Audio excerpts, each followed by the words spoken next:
Yes, ẹ̀yin tèmi aláyọ̀, ẹ̀yin tèmi alálùbọ́dìkà, thank you for joining me. Ọ̀rọ̀ tí mo gbé wálé ni ó deep gan, ó deep gan, ó deep gan. It is not the usual I used to do. Ó deep gan ẹ̀yin tèmi. Mo fẹ́ kí ẹ open heart yín, kí ẹ understand beyond bí mo ṣe gbé wá. Mo kí yín lọ́pọ̀lọpọ̀, mo kí ọkùnrin, mo kí obìnrin, mo kí ọmọdé, mo kí àgbàlagbà, mo kí yín gan ni sẹ́. Mi ò tẹ́jú yín mọ́lẹ̀ o. Pẹ̀lú ògo Ọlọ́run, ohùn mi ò sì ní korò létí yín, inshallah. Ẹ̀yin náà sì ní àdúrà yín ó gbà every time tẹ bá ti ń lù ó máa dún ni.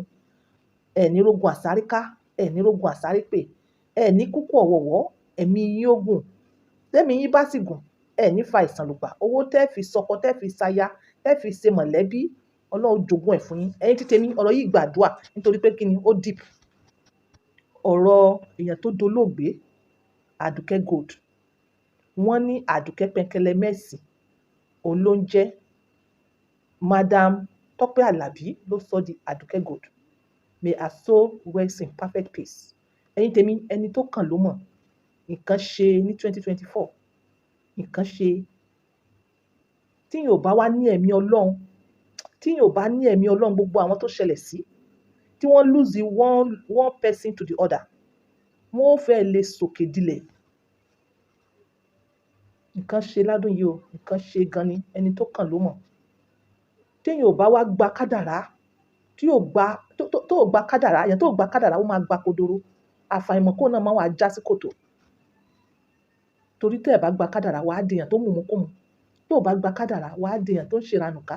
Tó bá gba kádàrá, wàá di èèyàn tó ń wá nǹkan tí ò sọnù. Tó bá gba kádàrá, ìwọ gan, ẹ̀mí èèyàn ó tọwọ́ rẹ bọ́ tí ò dẹ̀ ní dáa. Lórí fídíò yìí, ẹ máa wo èèyàn tó ń jẹ́ Àdùkẹ́ Gold. Ẹ máa rí ìgbà tí Tọ́pẹ́ Àlàbí declare rẹ̀ as Àdùkẹ́ Gold. Ẹ máa rí àjọṣepọ̀ òun àti Tọ́pẹ́ Àlàbí. Then lẹ́yìn yẹn, ẹ máa tún wá wo fídíò kan, bàbá kan tó analyze orin kan tí Tọ́pẹ́ Àlàbí àti Àdùkẹ́ Gold yìí tó kọ nípa ẹbọ àbẹ́bọ, nípa ẹbọ, rúbọ àbí wọn ò rúbọ. Orin yẹn, bí bàbá yẹn ṣe, bí wọ́n ṣe fà á tóra wọn tó fi di pé present level yìí ta wà yìí. Bí wọ́n ṣe fa orin yẹn tóra wọn, bí wọ́n ṣe analyze pé kò yẹ kí olóògbé Àdùkẹ́ Gold kó lè kọ orin yẹn bẹ́ẹ̀ yẹn, kò yẹ kó wà bẹ́ẹ̀ yẹn, pé there was something deep tí I understand. Ẹ̀yin tèmi, tí nǹkan bá ti ṣẹlẹ̀, èèyàn máa sọ oríṣiríṣi. Ẹ má bínú o, àwa Yorùbá àìgbà kádàrá most of the time. A máa attach most things tó bá ṣẹlẹ̀ sí wa, a máa attach ẹ̀ mọ́ spiritualities. Ilẹ̀ Haúsá là wá gbé. Haúsá kò sí kan tó kan. Kádàrá láwo ni. Ẹni tí ò bá ṣẹlẹ̀, a ní Ọlọ́run ló mú wá. Ọlọ́run ló mú wá sẹ̀, àná Ọlọ́run ló mú wá. A lè kéré nígbà yẹn, àmọ́ Ọlọ́run ní jẹ́ ká rí o. Ọlọ́run ní jẹ́ ká rí ikú ọmọ, ikú aya, ikú ọkọ, ẹ̀mí wó gùn bí mo ṣe sọ síwájú. President wa kan àti rí ọmọ rẹ̀ 4 níjọ́ kan náà ni wọ́n fò sánlẹ̀ tí wọ́n ṣaláìsí through accident. Haúsá ó gba kádàrá.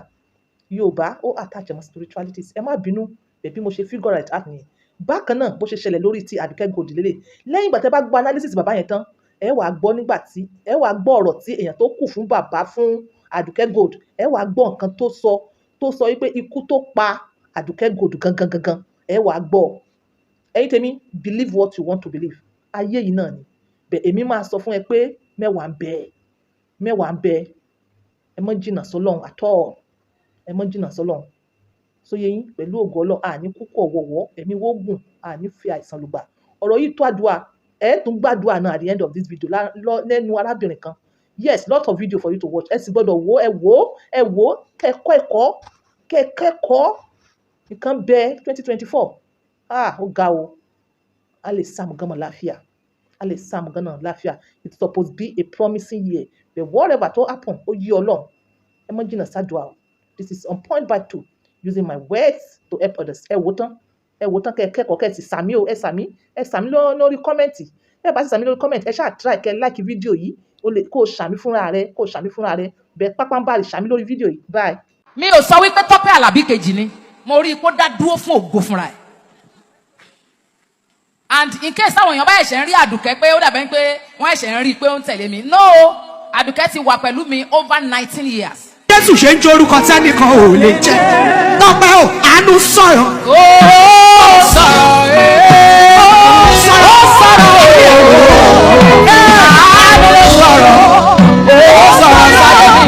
All right, I want to tell you something. That's why I'm here. I said, I called her, come up here. Because, you don't transfer power. You don't transfer power. Nǹkan tó bá ń ṣe ló máa jẹ́ kó gba agbára. O máa nílò láti nífẹ̀ẹ́ èèyàn dénú. Ọlọ́run máa rí ẹ tán kó o tó lè gba agbára. Wọn kì í transfer power. Bó ṣe máa ń transfer agbára fún ara ẹ̀ ló máa ń transfer ara ẹ̀. Wípé okay, ibo ni mo tún lè lọ ná. Aha. Mi ò sọ wípé Tọ́pẹ́ Àlàbí kejì ni.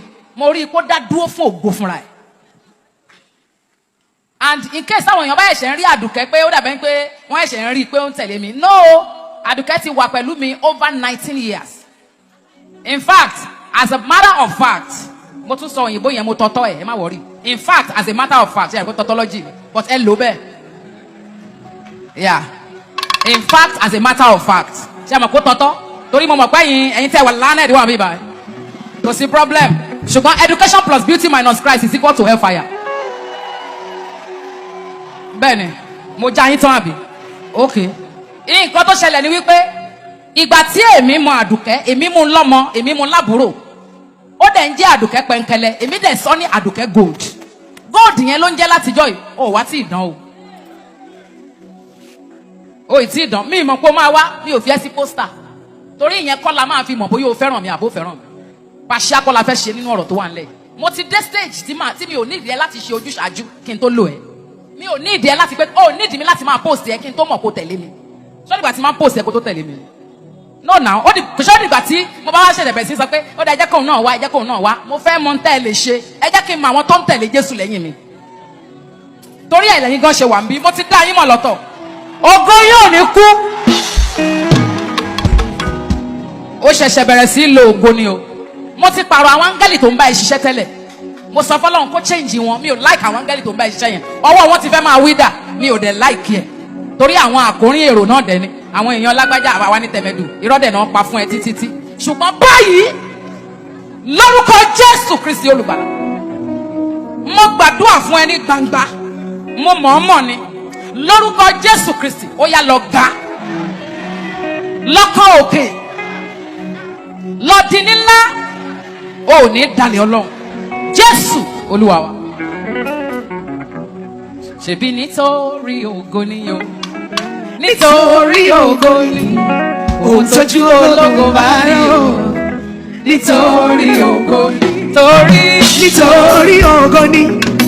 Nítorí ògo ni. Ohun tójú ológo bá rí o. Nítorí ògo ni.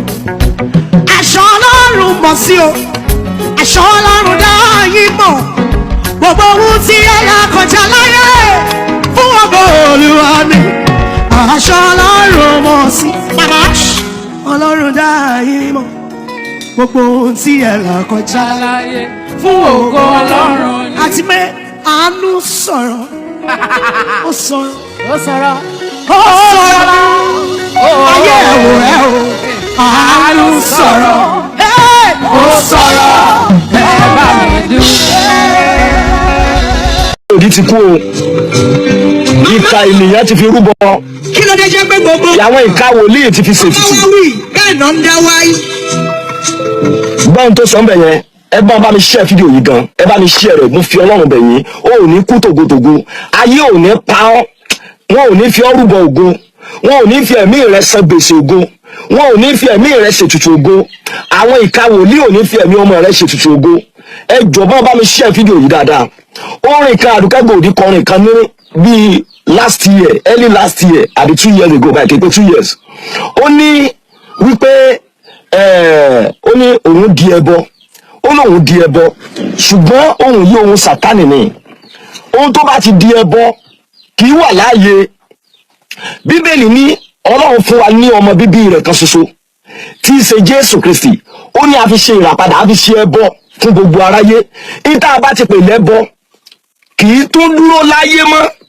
Bó bá jẹ́ pé ewúrẹ́ ni àgùntàn ni ohunkóhun ni tí wọ́n bá ti pè lóhun ètùtù tí wọ́n pè ní ẹbọ tó bá ká bá ti lè sọ di ẹbọ ẹni yìí ò lè wà láàyè mọ́ lórúkọ Olúwa gbogbo ìwọ tó tẹ àmì tó bá mi share fídíò yìí ayé ò ní fi ọ́ rúbọ fọmọ ẹlòmíì wọn ò ní fi ọ́ rúbọ ìjọ wọn ò ní fi ọ́ rúbọ ìlú bó ṣe ń tẹ láìkẹ́ yín dẹ́rù kèrúdò sílẹ̀ nígbà yẹn lórí ọ̀rọ̀ mo dẹbọ ṣùgbọ́n Tọ́pẹ́ Àlàbí kọrin kan lórí stage yẹn òun yí tiẹ̀ ẹ̀mí kan ló sọ mọ́ pé lójú ẹsẹ̀ ìwọ kọ tiẹ̀ báyìí pé ìwọ ti di àbọrú àbọyè sórí ìtumọ̀ àbọrú àbọyè gbogbo ẹ̀yin ọmọ Yorùbá ẹ súnmọ́ mi o ẹ farabalẹ̀ o tí àwọn babaláwo bá ti lọ sí gbòòrò àbí wọ́n lọ sí gbòdì tí wọ́n lọ rúbọ tí wọ́n bá ti wá ń bọ̀ àwọn babaláwo tó bá pàdé wọn wọ́n wá bí wọ́n pé àbọrú àwọn náà dáhùn pé àbọyè ìyẹn ni pé ẹnìkan ti bẹ́bọ lọ àwọn tí wọ́n lọ fi rúbọ ti bẹ́bọ lọ ṣùgbọ́n òun tòun o àwọn táwọn ń bọ̀ yìí o àbọyè ní tàwọn ẹni tó bá mọ̀ nípa ìjìnlẹ̀ Yorùbá kó máa sọ ìtumọ̀ rẹ̀ wá ní àbọrú tó bá ti bí wọ́n pé àbọrú tó bá ti ní àbọyè ni pé ẹbọ ti gbà wọ́n á ní ẹbọ fún tó bá jọmọ Yorùbá gidi wà á rí pé orin yẹn dá kinní sílẹ̀ nígbà yẹn but ẹni tó ní foundation orin yẹn gangan ó ní Àdùkẹ́ Gold Àdùkẹ́ ẹjọ́ bá mi share fídíò yẹn bá mi share rẹ̀ gan àfún ibẹ̀ ṣe share rẹ̀ ayé ò ní fi ọ́ rúbọ wọn ò ní fi ọmọ rẹ̀ rúbọ wọn ò ní fi ọ́ ṣètùtù ọ̀la ayé ò ní fi ọ́ rúbọ wọn ò ní fi ọ́ rúbọ ìjọ o àwọn ìjọ kan bẹ tẹ́pẹ́ tí wọ́n rì mọ́lẹ̀ ó ń gbẹbọ o ó ń gbó dídí èèyàn lórúkọ Olúwa wọn ò ní fi ọ́ rúbọ wọn ò ní fi ọmọ rẹ̀ rúbọ gbogbo ìwọ tó ń share fídíò yìí ò ní dẹbọ o ò ní dẹbọ wọn ò ní fi ẹ̀mí rẹ̀ sàpélé ayé ò ní fi ẹ̀mí rẹ̀ san gbèsè ẹ̀mí ẹlòmíì wọn ò ní fi ẹ̀mí ọmọ rẹ̀ san gbèsè ẹ̀mí ẹlòmíì wọn ò ní fi ẹ̀mí ọkọ rẹ̀ san gbèsè ẹ̀mí ẹlòmíì ò ní jáde lékú lọ́wọ́ ò ní bí Ọlọ́run ti bẹ láyé wàá dàgbà wàá dògbò nínú àdàgbà máa dògbò ayé ò ní fi wá rúbọ tọmọtọmọ gbọ́ nígbà tó nìyẹn wá jáde orí kúpìtì kan náà ti kọ́ nìyẹn ní Ẹdẹ ṣùgbọ́n Sátánì ti ra gbogbo àwọn wòlíì tó ń bẹ lórí kúpìtì yẹn níyè lákòókò yẹn torí pé bọ́ọ̀mọ yẹn ṣe kọ́ nìyẹn tó bá yẹ pé Sátánì ò bá ara wọn ní ara mi share fídíò yìí dáadáa tí Sátánì ò bá ara wọn níyè ní Bíbélì sọ wípé ó ní Ọlọ́run sì fi ọmọ bíbí rẹ̀ kan ṣoṣo rúbọ fún wa tí í ṣe Kristi Jésù lórí igi àgbélébùú ẹni tá a bá ti fi rúbọ kì í wà láàyè ẹni tó bá fi rúbọ kì í wà láàyè bí ìlú kan bá ń dàrú tó bá ní kan lọ mú wọn ẹbọ gbogbo ohun tó bá fi rúbọ bẹ̀ kò ní wà láàyè bí àdúgbò kan ò bá tòrò gbogbo ohun tó bá fi rúbọ bẹ̀ kì í wà láàyè gbogbo ohun tó bá fi rúbọ kò tó ní dúró láàyè mọ́ kì í sí láàyè ohun ẹbọ kì í sí láàyè Àdùkẹ́ Gold wà kọrin yẹn lórí pẹpẹ kan ó ní òun dẹbọ ó ní òun dẹbọ is a mislead Sátánì ló gbé wá láti fi àṣẹ inú rẹ̀ dé lórúkọ Olúwa ayé ò ní fi àṣẹ ẹnu rẹ di ọ wọn ò ní fi ọ̀rọ̀ ẹnu rẹ di àwọn ọmọ rẹ ó ò ní dẹni táyé ọmọ tí wọn mọ sọ pé ó ní ṣe àwọn ọmọ rẹ wá gbọ́ báwo lọ̀rọ̀ yẹn ṣe jẹ́ àjọgbọ́ orin yẹn ní ìsìn ó ń sọ ọ̀rọ̀ kan fún Tọ́pẹ́ Àlàbí kò ní bẹ̀rẹ̀ orin yẹn ó ní báwo ni Tọ́pẹ́ Àlàbí ṣe ṣe tó fi rí ògo yẹn gbé pẹ́ kówó rẹ̀ tí ò fi wó ṣùgbọ́n Tọ́pẹ́ Àlàbí ń dáhùn pé Ọlọ́run ni lẹ́yìn ìgbà yẹn ló wá sọ̀rọ̀ kan wípé òun ti di ẹbọ òun ò gbé ẹbọ wá mọ́ fún Ọlọ́run òun ti di òun gẹ́gẹ́ yíra padà òun sọ̀rọ̀ àwọn dẹbọ ó ní tí Tọ́pẹ́ Àlàbí náà sọ̀rọ̀ ẹ̀ dẹbọ lẹ́yìn ọ̀rẹ́ yìí tí Tọ́pẹ́ Àlàbí padà gba máìkì òun náà ló ń dẹbọ ó wá ẹ̀mí yẹn wá sọ fún pé torí pé ó rí àánú gbà bóyá àánú ìyá ni bóyá àánú bàbá ni ó rí àánú kan gbà lọ́jọ́ náà àánú yẹn ló wá fi sọ̀rọ̀ pé òun di ẹbọ ṣùgbọ́n ẹbọ ti tòun àbọrú àbọyè lòun gbogbo ẹni tó bá jọmọ Yorùbá àbí kó tó di kìrìsìtẹ́nì ó ti gbélé babaláwo rí àbò mọ̀túmọ̀ Yorùbá wàá mọ̀túmọ̀ àbọrú àbọyè instead kọ́mọ yẹn náà gbé lọ bẹ́ẹ̀ kó náà sọ pé òun náà di àbọrú àbọyè kò sọ bẹ́ẹ̀ torí pé Sátánì ti ra níyè gbogbo wòlíì tó wà lórí pẹpẹ ń jẹ Sátánì ti ra wọn níyè mo challenge anybody mo ń bọ̀ lórí àwọn aríran sọnù ní CAC àwọn aríran sọnù ní Sẹ̀lẹ̀ àwọn aríran sọnù ní Kérúbù àwọn aríran sọnù ní gbogbo chọ́ọ̀chì káàkiri tó yẹ pé ìran tó bá ń trend ìran olóṣèlú ìran ọba kan ìran kíní kan ó fẹ́ kú bàbá tó ti dàgbà tẹ́lẹ̀ ìran tó fẹ́ kú náà mọ́ rí ìgbẹ́gbẹ́ ọ̀rọ̀ òkun òrí náà rí ìgbà tó lẹ́nu tó kú ní KNS lẹ́nujọ́ mẹ́ta yóò kún òrí ìgbà tí Àdùkẹ́ Gold yóò kún òrí Ọlọ́run ò fún wọn rí torí pọ́lọ́ mọ̀ pàgbára òkùnkùn náà ń lò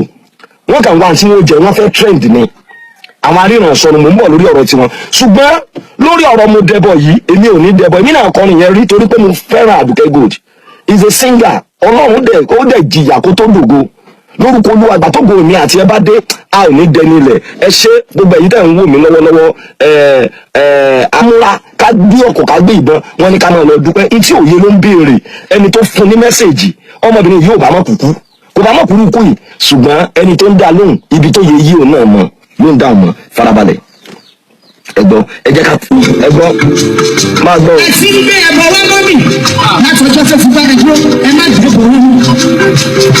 ẹ ti ń gbé ẹbọ wá ẹ má dìbò wọ́n mú. láti òní lọ gbogbo ọjọ́ wà níbí. mo tó ní. ẹbọ mélòó ni mo ti gbé wá tó ti fẹ́ gbogbo nǹkan ṣe. yẹ ìfúnni ló fẹ́ bọ́ mo tó ní mo tó ní. ẹ ti ń gbẹ́bọ̀ wá gbogbo ọjọ́ ẹ máa gbélẹ̀ kẹ́ ẹ tó dé oore tó ṣe ti gbẹ́ ó ti kọjá ẹ̀bọ tẹ́ gbé wá ṣáàrí pé ká tún paradà ká ẹ̀dẹ̀bọ̀ bẹ́tà. tó gbọ́. ẹ̀dẹ̀bọ̀ wá lánàá ní sùúrù. tó gbọ́. ẹ̀dẹ̀bọ̀ wá ń jẹta. tó gbọ́. ẹ ti ń gbẹ́bọ̀ wá ojoojúmọ́ kọ́pẹ́ làbí paradà kó o dẹ́bọ̀. farabalẹ̀ farabalẹ̀ o ò ní di ẹbọ o ò ní di ẹbọ o ò ní di ẹbọ o ò ní di ẹbọ o èmi ò ní di ẹbọ ìwọ náà máa tẹ̀ ò ní di ẹbọ sọpọ́mọ mi ò ní di ẹbọ jẹ́ n ṣàlàyé ẹbọ fún ọ jẹ́ kí n ṣàlàyé ẹbọ fún ọ sórí ìgbà mi ń bẹ tó jẹ́ pé ẹni téèyàn tẹ̀lé gẹ́gẹ́ bí ẹlẹ́ran ara èso àmọ́ mislead ènìyàn èso àmọ́ fẹ́ fi ọ̀rọ̀ ẹnu èèyàn dèèyàn èmi àti ò ní dẹbọ lórúkọ Olúwa níwájú àṣẹdá Ọlọ́run tó dá ọ tó dá mi kò ní jẹ́ ń di ẹbọ fẹ́nikẹ́ni mi ò ní dẹbọ ìlú ìwọ náà ò ní dẹbọ ìlú wọn ò ní fi ọrú bọ wọn ò ní fi ọrú bọ ògo fẹ́lòmíì èmi àti ò ní dẹbọ ò ní dẹbọ ò ní dẹbọ máa tẹ lọ́ọ̀fù kó máa tẹ. mélòó ló lè tó tó lè kábọ̀ ọgbọ̀ lọ́sẹ̀. listen sọ bẹ́ẹ̀ yàn kan pé ẹ̀bọ̀n kẹ́bọ̀ farabalẹ̀. so gbọ́rọ̀. àti ìlú ara yìí. so gbọ́.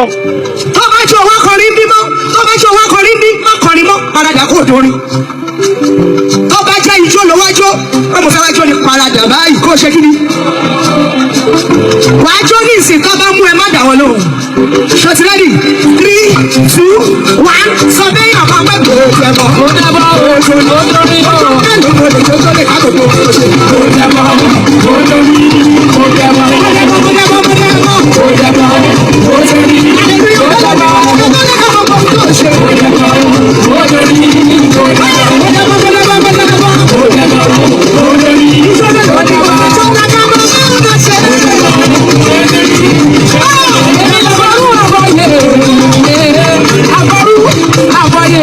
Èmi làbọ̀rú, èmi làbọ̀yè, bẹ́ẹ̀ ni, àbí èmi ní orúkọ. gbọ́n tí Tọ́pẹ́ sọ gbọ́n tí Tọ́pẹ́ Àlàbí sọ ó ní Àdùkẹ́ Gold ti kú o. Some people are saying, okay, Aduke Gold died of operation. Maybe she did her surgery. So many informations around. So can you please clear the air on what really happened to Aduke Gold? Yes, she was healed. She had cervical cancer, and she was taken to UCH in Ibadan. That's the University College Hospital in Ibadan. Okay. And unfortunately, she died. But we've gotten the death certificate. So whoever is saying what is not, you should just stop that. Her daughter was healed. She had cervical cancer, and to the glory of God, she rested on Monday. That should be the 12th, if I'm not making a mistake. Okay. The 12th of August. So definitely all information spreading around, they are all false. They are false. You personally, I wouldn't know. It's always ideal that you get information from the right source. And I want to appreciate you for coming down, taking your time to know where she started from. She started from this church as a member of the choir, right within this auditorium, and she got to stardom.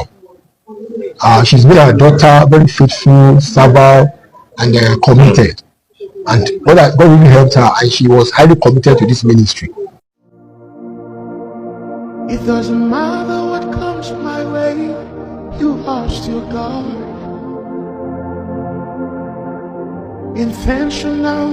Intentional God. Woo. Everything is working out for my good, because you are good.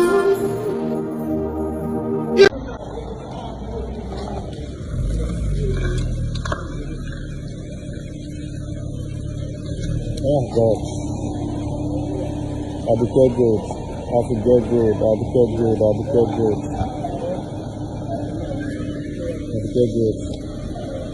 I miss you.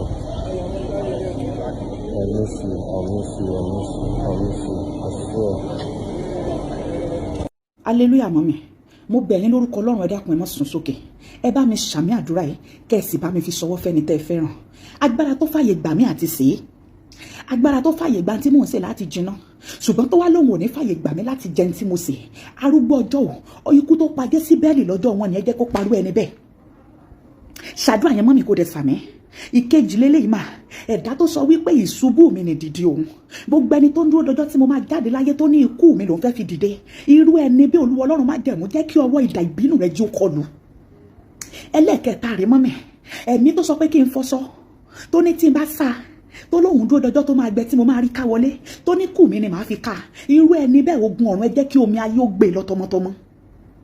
ẹlẹ́ẹ̀kẹrin wá rèé mọ́mì, bá mi ṣàmì kí wọn náà sì ṣàdúrà yẹn kó wọn bá mi fi sọwọ́ fẹ́ni tó fẹ́ràn, gbogbo ẹ̀dá tó ń dúró àti gbé mi ṣubú lójijì, ogun ọ̀run ẹ jẹ́ kí ilẹ̀ ó mẹ́.